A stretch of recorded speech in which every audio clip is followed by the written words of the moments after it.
ஆரம்பிக்க தெரியாம தானே அலமுதிக்கிறதுக்கு அறிவிட்டவனே.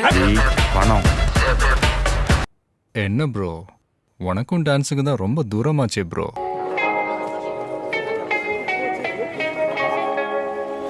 சரி, இப்ப நீ எந்த பங்கடா இருக்க?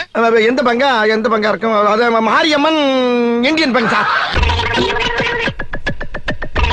Mariamman Indian bank. ஆமா. எப்படா மாரியாத்தா இந்தியன் பேங்க் ஓபன் பண்ணிச்சு?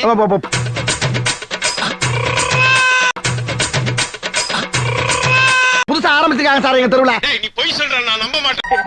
என்ன வேலை பார்த்திருக்க நீ? என்ன கவனிச்சுக்கங்க. வா, கொஞ்சம் அங்கே பாரு கண்ணா. மக்கள் பணத்தை கொள்ளையடிக்கிறீ, வெக்கமல்ல?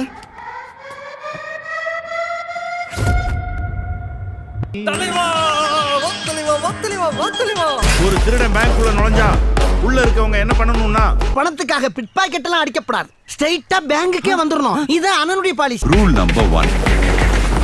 Don't act like a hero. Excuse me, என்ன நீங்க என்ன சொல்ல வந்திருக்கீங்கன்னா? இது என்ன பிரமாதம்? இது விட பெசலைட் ஒண்ணு இருக்கு. பார்த்தா அழுதுருவீங்க. அழுதுருவனா?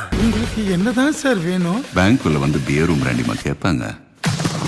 ஒரு ஸ்டெப் ஒன்று போட்டிங்களே, சான்ஸே இல்லை. காலையில தான் யூடியூப்ல பார்த்தேன்.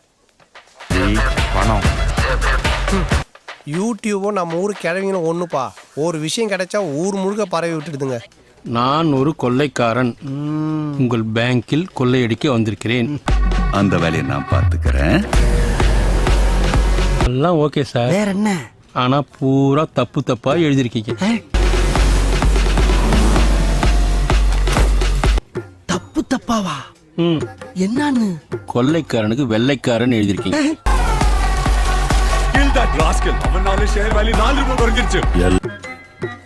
கொள்ளையடிக்க வந்திருக்கிறேன்றதுக்கு வெள்ளையடிக்க வந்திருக்கிறேன்னு எழுதிருக்கீங்க. எது?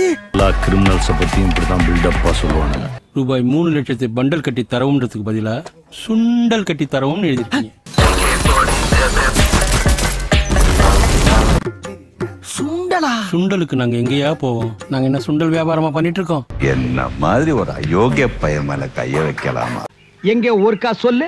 என்ன மாதிரி ஒரு அயோக்கிய பையன் மேல கைய வைக்கலாமா? பணம் என்ன ப்ரோ, உனக்கும் டான்ஸுக்கு தான் ரொம்ப தூரமாச்சே ப்ரோ.